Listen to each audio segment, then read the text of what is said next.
Well, it's heartwarming to have so many of you with me early this day after Christmas.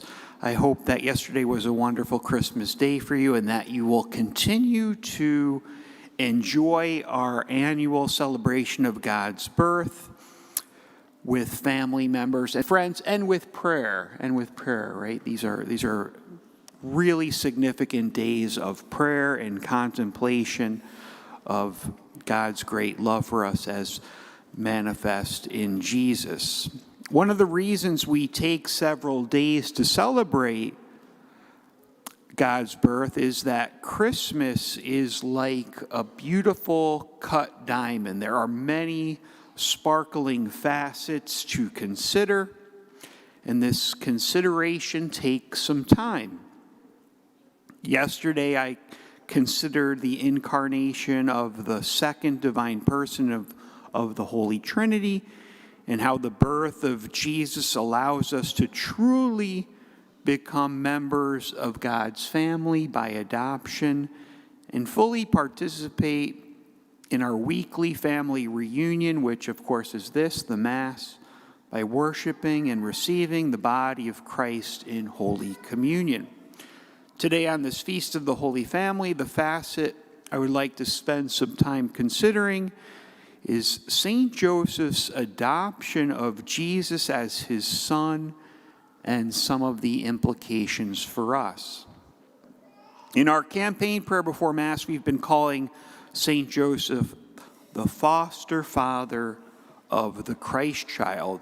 Though not his biological father, Joseph is legally the father of Jesus, and this is extremely significant. It is because of his legal status as the son of Joseph that Jesus is the fulfillment of so many messianic Old Testament prophecies, especially Nathan's prophecy that David's kingdom would last forever. Through Nathan, God had told David, "When your days have been completed and you rest with your ancestors, I will raise up your offspring after you, and I will establish his kingdom. He it is who shall build a house for my name, and I will establish his royal throne forever."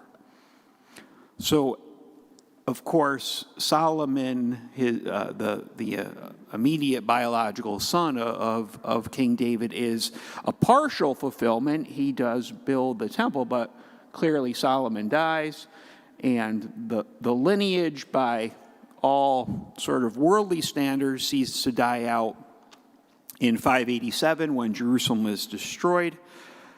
However, Jesus is the ultimate fulfillment of this prophecy, right?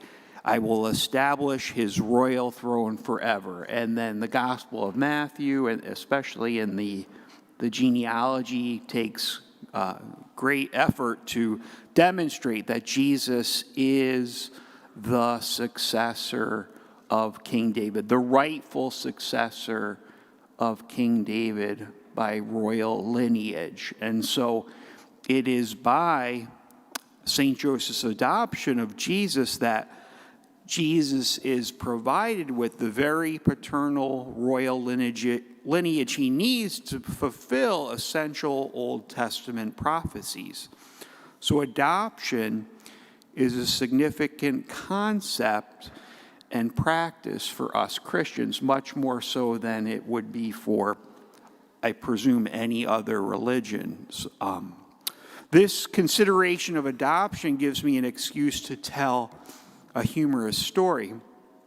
The other day I spoke with a friend named John who not only loves Jesus and the church very much, but he is a character.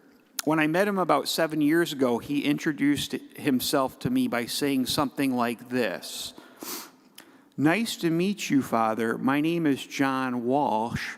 I have 4 children from 4 different women, and they all live with my first wife." Now, if you're quicker and more charitable than I, you may have concluded that John and his only wife with whom he lives have 4 adopted children. Unfortunately, I had jumped to a somewhat different conclusion. And though John was hoping to trick me, I could have come to the right conclusion instead. I have significant people in my life who are adopted. 2 of my 5 nephews are adopted.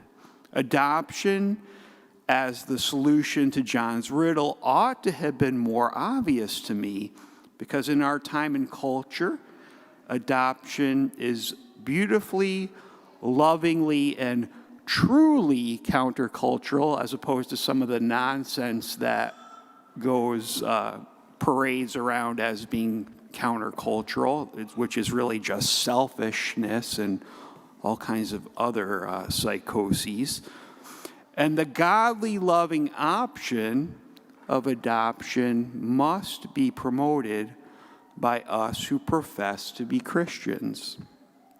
May God bless and reward all of you who have chosen the adoption option. I hope that on this feast of the Holy Family, someone might be inspired to pursue adoption.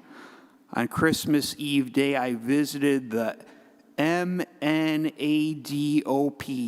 website, Minnesota Adopt website, and what I saw, and I think I was reading it correctly, it presented 131 kids between the ages of 2 and 18 who could benefit from a Holy Family of their own. Please consider checking out the MN Adopt website, or there's clearly other adoption agencies. This was the one that I saw. Perhaps Jesus is inviting you to adopt in 2022.